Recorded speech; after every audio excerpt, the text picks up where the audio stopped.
That's great. And so third paper, and we'll have Q&A afterwards, of course. Professor Paul Rogers from the University of Bradford on systemic ill-preparedness, the cult of violence in the face of climate breakdown and pandemics. Give us a sec to work out the technology as usual, but yeah.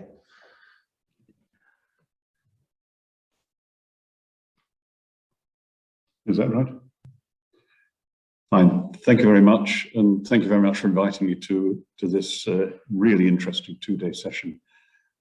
Because it's been a two-day session, I had the privilege of listening to the commentaries and papers yesterday, which were basically, in many ways, enhanced by some very interesting anecdotes. So I'll start with one brief anecdote, if you like, just in a sense to break the ice. 15 years ago, I was at a conference in Waterloo in Canada, in Ontario, which was about light arms and the control of light arms. About 10 miles from where the conference was being held was the Colt Canada Light Arms Factory. And thanks to the good offices of one of the participants of the conference, we were all able to go there the day after the conference ended. And so you can picture the thing of a large sort of hall with all the lathes and the drills going full blast, producing basically light arms for the Canadian Army on a Saturday, because the Army was heavily involved in Afghanistan and was running short of some of the equipment. Suddenly, in the middle of the morning, there was a sort of klaxon sound and everything went quiet. Complete silence. And then I appreciated that, in fact, this was the memory of the 11th hour of the 11th day of the 11th month of Armistice Day. Now, it struck me as something to ponder, that this was in the middle of a firearms factory. But obviously, in terms of all the people involved, this is perfectly normal. And it's the difference between the normality and individual perception, which I really find interesting. What I want to do quite briefly this morning, and you have the title, is basically to look at the term cult of violence in terms of what I would argue is a dominantly violent response to perceived security challenges as the norm, particularly in most societies. And I want to take examples which might seem slightly unusual of the COVID pandemic, climate breakdown or its risk, and if there's a little bit of time, something on military-industrial complexes and how they feed into the maintenance of a particular kind of mindset when it comes to the use of military power. So to start with, on the COVID side, it's worth recalling, and I'm going to be speaking in those two areas of climate breakdown and COVID in terms of the British experience, which I'm obviously most familiar with. As far as the background to this is, I think it's worth reminding ourselves that in Britain, as an example, about 185,000 people have died of COVID in the last 2 years. That's about twice as many as all the civilians killed in all the bombings and the blitzes and the raids on Britain by the German bombers and the rest in the 6 years of the Second World War.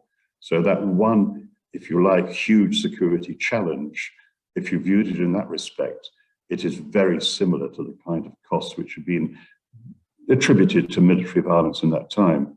And if you take it on a world level, I think the latest figures from the WHO suggest that, in fact, we have a world total of about 7 million people killed with COVID. But the WHO recognizes this as a huge underestimate. It's done some more methodological work and come up with a figure of about 15 million. The Economist, of course, has been running a long-term basically study of this, which puts it at near 20 million. So basically 20 million people killed over the space of, what, 2 years. That compares with, if you do the crude bean counting of actual body counts, is about twice the deaths caused by all the substantial wars in the world in the last 75 years. So in a sense, you're looking at it through a very different lens. But what you're also seeing is a quite extraordinary level of failure by governments, and I would specify the British government in particular, to respond to this, what was undoubtedly a huge human security challenge. The weird thing about this for Britain is that about a year before COVID broke out, the World Economic Forum did a detailed study of the preparedness of major states to actually handle pandemics. And the resultant figures were they thought the best one prepared was the United States, followed pretty closely by Britain. In the year or so after COVID broke out, it turned out that those two countries were among the worst. How do you explain this in the case of Britain? Britain got that high score because in 2018, it had published a national biosecurity strategy. an expert-led and very carefully thought-out strategy of how to respond to major pandemic problems. I'll just give you a flavor. It argues that significant outbreaks of diseases are among the highest impact risks faced by any society, threatening lives and causing disruption to public services and the economy. This is the official British government statement. To emphasize the importance of intervening early to prevent biological threats from emerging or from spreading once they emerge. And crucially, as a global leader in the biological sciences, we, Britain, have an opportunity to demonstrate our expertise and be at the forefront of work to meet these challenges. It puts rather more flesh on this in a sense, in that it sorts out, it points to a national risk assessment done a couple of years earlier, which actually said the biggest single challenge in this field to a country like Britain was an influenza-type viral epidemic. And it said such an outbreak could have the potential to cause hundreds of thousands of fatalities and to cost the UK tens of billions of pounds. In other words, this was remarkably prescient, yet Britain itself was disastrous in its response. And I think this is actually worth exploring just a little bit. Just to remind you of the sequence, and I'll be quick on this. Incidentally, I gave evidence on this to one of the major select committees in the British Parliament, which you can probably Google if you want, which goes into great detail. So this is all published material. Essentially, COVID-19 appeared to break out in China in basically November or December 2019. And essentially, even by the beginning of 2020, countries in the region, such as Taiwan and Hong Kong, were taking very severe measures against it. It was already reckoned right at the start of the year that this was a major problem. In Britain, it was more or less completely ignored. In fact, even when COVID was causing considerable loss of life in China and has spread to several other countries, it basically figured virtually not at all in the British political system at the central level. This is doubly surprising because one or two of the specialist journals in Britain, such as New Scientist, were publishing details of what was happening basically in Eastern Asia and pointing to the need for rapid action. Essentially, the British government at a governmental level did not have the ability or I suppose it's almost the willingness to look at what the experts were saying and what was all there already down in paper.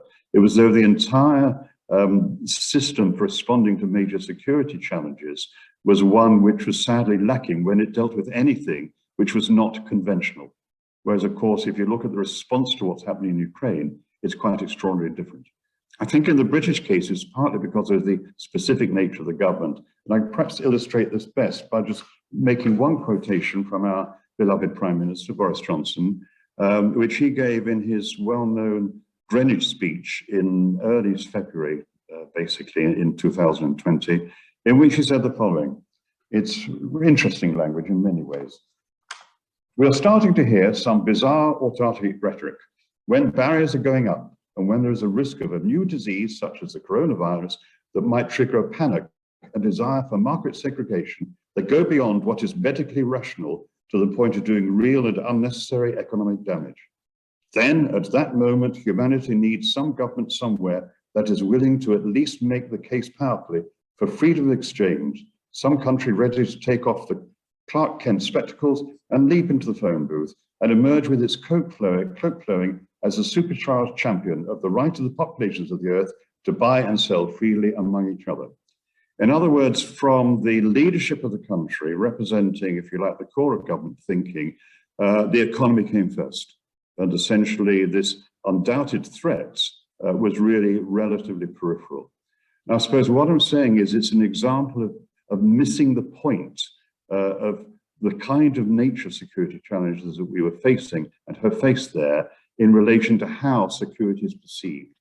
And in many ways, I think you can see this also at the moment in the response to the second element, and that, of course, is the future risk of climate breakdown. Now, where we are with that, I think, is in many ways relating to pacifism and nonviolence at a very significant stage. Just to remind ourselves, what appears to be the case now is that climate change is now beginning to change into climate breakdown, with more and more severe storms and other weather events. And this appears to be accelerating. All the work of the climate scientists and the rest tends to come up with a pretty clear conclusion that this will get incrementally worse and is already doing so. And essentially, as this unfolds, we're going to see more and more loss of life and damage to society. Now, if you're looking at it in that sense, that obviously is extremely pessimistic. It is also rejected still by many people among elites across the world. It is just not seen in this way. The conclusion from COP26 was we needed to, for example, reduce carbon emissions by 8% per year between now and 2030. At present, they are still slightly increasing. There's been a slight drawback a year or two ago, but essentially going the other direction. So that essentially is the underlying thing. But there are two other very important factors. One, there have been incredibly good technological developments. It would be a lot easier to actually respond to this now than with the knowledge we had 15 to 20 years ago. The rate at which it is possible to transform economies and decarbonize them is probably far greater than even 5 years ago. The change has been remarkable. In other words, it is possible to turn this round. The other very significant thing that is happening is the rise of a not necessarily well-formed, but pretty widespread global public opinion movement, which we're seeing in very many different effects, which is going, I think, to have a greater impact. It is, in a sense, have been rather sidelined by COVID and then tragically by Ukraine as well. But underlying this, I think there is a sort of a common realization among many people that basically governments have no option but to act. So I think what we're going to see unfolding in the next 5 to 10 years, and be slightly dodgy about actually making even predictions, is that on the one hand, the situation in relation to climate breakdown will get manifestly more difficult. But on the other hand, the opposition to not doing anything and the ability to do something will rise. And the real point is, at what stage do those intervene? In other words, at some stage, when climate breakdown becomes obvious, we have basically to act. There's no question about that. The longer that is left, the more difficult it gets. The sooner it is realized, and much of that will have to come from public action, then the better for everybody. Now, where does this figure with this whole issue of violence in relation to the military? Well, one quick thing here, I've been very lucky in my career to spend a lot of time lecturing at defense colleges in Britain. In fact, I got this odd job of being a professor of peace studies and an honorary fellow at the Defense Academy. So I've had a lot of opportunity to talk to a range of militaries and ask them frequently how they see the whole climate thing. Almost without fail, when you're dealing with middle-ranking military, they are concerned about it. They're also very knowledgeable about it because it goes with the territory they work, always tending to look long-term. But for them, this is not a matter for them to actually look at in terms of their own actions, except to help prepare for the bad things that will follow climate breakdown. What they are not about, if you like, is look at the whole business of this as viewed through a challenge of conflict prevention. Because essentially their job, their careers are built on the whole idea of defending the realm. And defending the realm just does not extend to looking into alternative ways of even preventing the conflicts developing. And this seems to me to be a major problem. Now, could I just check how long have I got now? I'm still all right for a while? Oh, fine, okay. Well, look, what I want to do then, and this is sort of, in a sense, slightly additional, and it's going to overlap slightly with Richard, but I'll make sure it doesn't much. And that is, where does the inertia of responding to an issue like climate change and the irrelevance of the military responses in the age of COVID, where does that come from? Well, Richard was pointing out very precisely the failures of the war on terror. And what I find astonishing is that with the failure in Afghanistan, within a couple of months, the thinking in military and security circles and in popular circles was of the coming conflict and competition with China. It was almost as though in a space of a couple of months, Afghanistan, Iraq, ISIS, the ISIS war and the rest had not actually happened. And I think we really need to spend more time on understanding this. Now, I'm conscious that among the group of us here, we have people with huge expertise. So really, this is inevitably going to sound just a little bit superficial. But I think in a very real way, we have to bring into our thinking on this the nature of probably the biggest single obstacle, I think, a practical obstacle to actually getting a slightly more peaceful world. And this is the nature of the evolution of the various military-industrial complexes. Now, remember that it's probably better considered to be military, industrial, academic, bureaucratic complexes. And again, I'm more knowledgeable about the situation in Britain. And it's been a privilege really to talk to military over the years, watch how their careers have developed, you know, retire early, in particular if they're a weapons developer, get sucked up immediately by a major multinational arms company and the rest. But I think the peculiar thing about this is that when you're looking at the complexes as a whole, they're really fascinating in many ways. Call them complexes, I don't know. I would use basically a complex in Britain is a military development and production complex that is sufficiently integrated and powerful to have a considerable influence in determining the international security posture of the state. And that is predicated normally on the potential and actual use of force. That is basically how challenges are dealt with on the international field. And it is very deeply embedded in many ways into the way the whole system works.